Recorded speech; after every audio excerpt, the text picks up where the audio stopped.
Hi guys, welcome back to our channel. இந்த வீடியோவில் நீங்கள் பார்த்துட்ருக்கிறது 13,000 சேவிங்ஸ் சேலஞ்ச் தான் பார்த்துட்ருக்கீங்க.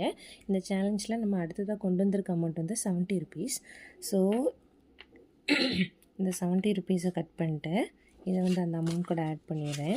இவ்வளோ கட் பண்ணியிருக்கேன். ஏன் இவ்வளோ அமௌண்ட்டு இருக்குதுன்னு தெரியாதவங்களுக்காக சொல்கிறேன். எப்போ 500 ருபீஸ் ஆயிருமோ அந்த டைமில் நான் அந்த அமௌண்ட்டை எடுத்து நான் வந்து மாற்றிடுவேன். அது பேங்கில் போட்டு வைக்கிறதோ இல்லை கையில் மொத்தமாகவே எடுத்து வச்சுப்பேன். ஓகேவா?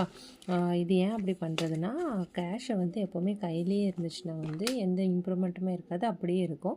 இன்னொன்று அடிக்கடி செலவாக ஸ்டார்ட் ஆயிரும். ஸோ என்ன பண்ணுறதுன்னா, நான் அப்பப்போ அமௌண்ட் வரும்போது நம்ம வந்து பேங்க்கில் போட்டு வச்சிட்டோம், இல்லாட்டி கோல்டோ எதிரியாவது ஒரு சேவிங்ஸ் ஸ்கீமில் போட்டு வச்சோன்னா நம்ம கையில் வந்து இன்வெஸ்ட் ஆகிட்டே இருக்கும். இப்போ நான் ரெகுலராக அமௌண்ட்டு அதாவது ரெகுலராக இப்போ 500 ருபீஸ் என்னால் மந்த்லி வச்சு சேவிங்ஸ் பண்ண முடியாது, கோல்டு சேவிங்ஸ் பண்ண முடியாதுன்னு நினைக்கிறவங்க கூட வந்து இப்போ அந்த தங்கமயில் கேபி ஜுவல்லர்ஸ்லாம் நாகர்கோவிலில் இருக்குது. அதில் வந்து எவ்வளோ அமௌண்ட் நான் 10 ருபீஸ்லேருந்து எவ்வளோ நாளும் போடலான்னு இருக்குது. ஸோ எவ்வளோ அமௌண்ட் வருதோ அது கையில் கிடைக்க அந்த இதில் போட்டிங்கன்னா உங்கள் சேவிங்ஸ் எப்போவுமே இன்க்ரீஸ் ஆகிட்டே இருக்கும். உங்கள் கையில் கோல்டு ஆட் ஆகிட்டே இருக்கும். ஓகேவா? கோல்டு வந்து எப்போவுமே கை கொடுக்கும். So keep saving. பாய்.